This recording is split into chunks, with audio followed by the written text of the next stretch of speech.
Okay, well, what with my wellies on, let's see if we can get down here and watch out for snakearoonies, because they might be out now warming up. But I'll see if I can get, at least the wellies give you a chance, you know. We might want to go down to the water's edge and walk along and see if we can get round the bend that way. You never know, we might discover something, because I don't think I did this section because I didn't have the boots on. And we got the vetch. Have I given the story about Picket Range Road, when I used to either walk up there or go with the bike and then dump the bike in the bush and do my thing for, I think I had like an hour and a half in the bush looking at the sea piece, and I had to come home to pick up my son from kindergarten sort of thing. And so it was a rush, and you didn't want to get a flat tire or something and have to carry the bike, you know, on your shoulders sort of thing, down the hill sort of thing, and finally get to the, you know, dump it at your house and then get to the kindergarten very quick, smart, you know, quick sticks sort of thing. But as I said, I rounded the corner and by this letterbox, there was a couple of cans of white paint that had been, you know, washed out or tipped over or something. And by this letterbox, this one of these vetches, but it was like, twice to 3 times the size at least. You know, it was like enormous. And you'd never seen a vetch that big in your life before, you know, sort of thing.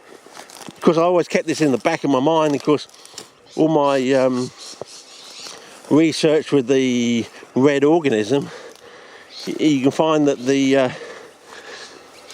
it's affected by aluminium and salt, or zinc. You know, aluminium and a bit of salt is equivalent to just having a little bit of zinc there.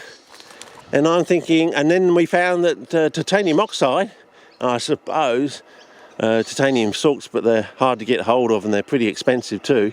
There's a nice room. There's one there actually, but there's a nice Rumex over there. Did we miss that? Can you see that? But plantain.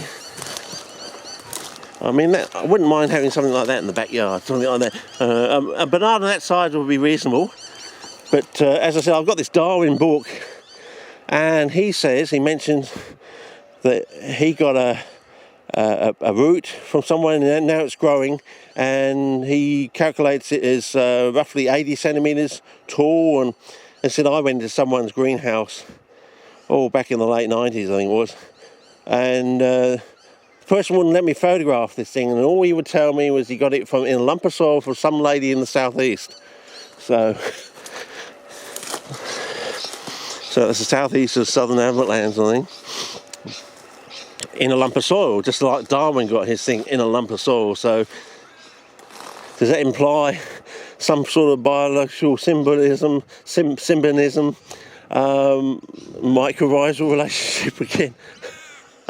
Are we outside the bell-shaped curve, or are we actually inside the bell-shaped curve at 98%, you know? Take out the mustard family and one other, and yeah. I don't know what's going on in the nursery industry, the chemicals they use. I've been watching clips on YouTube over in England, Britain.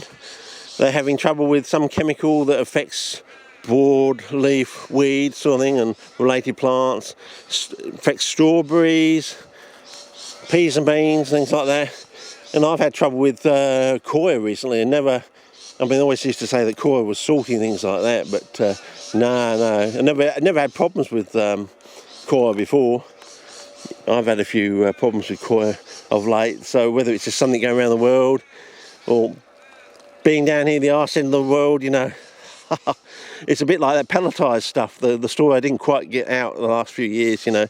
In the old days, they had all these ads on TV about pelletized material, got you into the habit of thinking that all pelletized material would expand up, so you would at least double the size, maybe more, you know, with your coir bricks swelling up and things like that, and your pelletized material, because now most pelletized material just falls to pieces in the bucket. So you buy something like a 5 litre bag thinking it's going to turn into 20 litres, and thinking, well, it's a little bit pricey,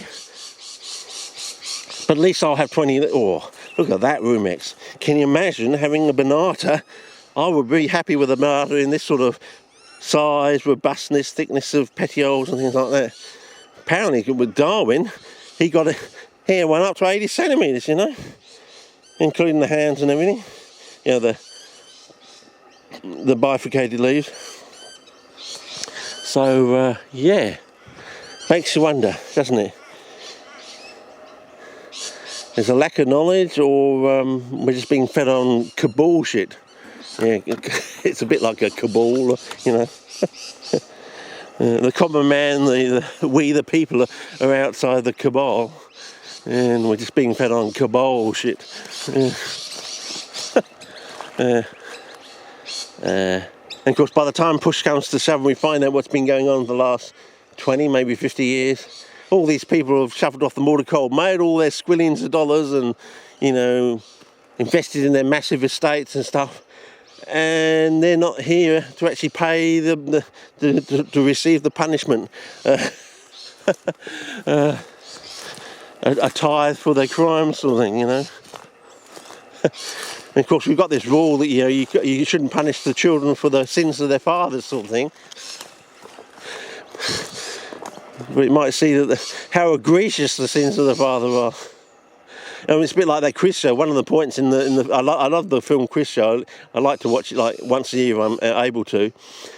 He says, "You do know you've got my name," sort of thing. In that way, it's the opposite way round. It's the father being punished for the sins of the son, rather than the son being punished for the sins of the father, sort of thing. So yeah. Anyway, may want to cross here.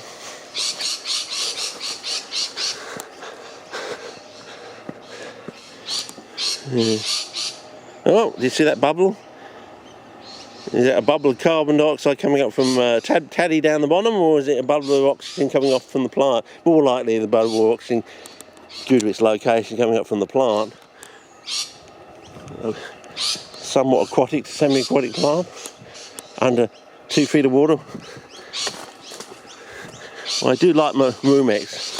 It's a good model plant. You know, you got your Rumex, you got your rhubarb, and then you got your Gunnera, which is like giant rhubarb. And of course, Gunnera does actually have cyanophatic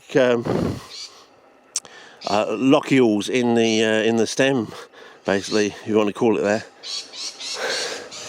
So whether these can actually be made to go the same way, sort of thing, you know, it's just that, you know, from the knowledge from these plants, you can actually make, because there's a lot of plants out there with the term buck in them. Have you noticed that? You've got buckwheat, buck this, and they all have this sort of, you know, rapid growth, typical seasonal growth, sort of thing. They can come out of seasons very rapidly and have this extraordinary growth. There's also this concept with these plants like rhubarb, asparagus, and horseradish and things like that. And groups of that ilk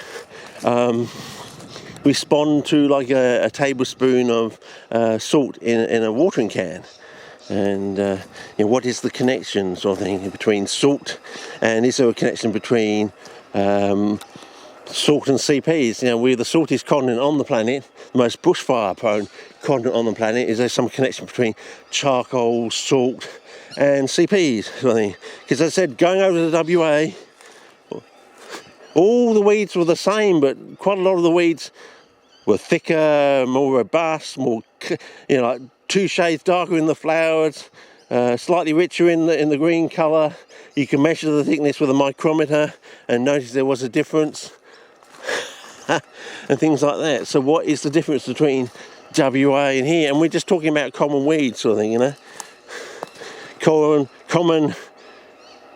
You know, European to semi-European weeds that really haven't had enough time to evolve here, you know, and even they are responding over there. They haven't been here for millions of years evolving to be like that. These are common European weeds that have been seconded here on ships and things like that, and passengers, and have only basically had 100 to 200 years max, and yet they're responding in the same sort of fashion. So well, what is it, sort of thing? Anyway, we'll just get over here and start a new clip, I think. I'm gas bagging as usual, but some people do like the gas bags. It gets them thinking. This is like a scatterbrain approach, but You know, the tropic is so vast. And see up there in that line along there used to be pygmea growing there, glandulizera, various peltata foliosa, hookii sort of relation up there, and of course the lady with the spray bottle came through there a few years ago, about 5 years ago now, and wiped them out, sort of thing.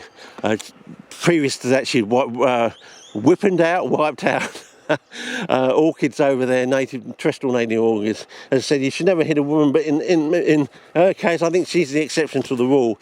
I think you may want to actually whack her over the head with a decent sized tome of a book, sort of thing, I mean, with some detailed knowledge about sun. You know, I think she said once,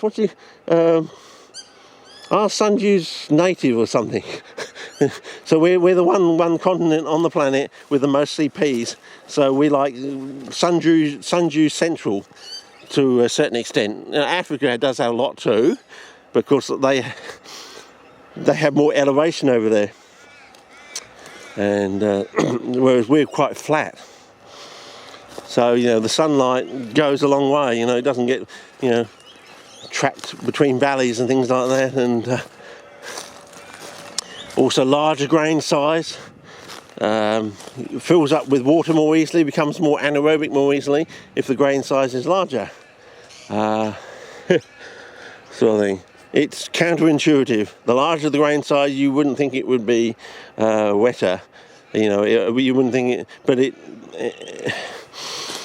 you only need half. As you double the grain size, you only need half as much to saturate it, so therefore it gets to anabiosis faster and for longer. Basically, if you keep getting it topped up, if the season is longer, extended, and you keep getting little bits of rain, you keep that soil topped up and anaerobic, sort of thing. So anyway, time to start a new dish from the satellite dish. Okay.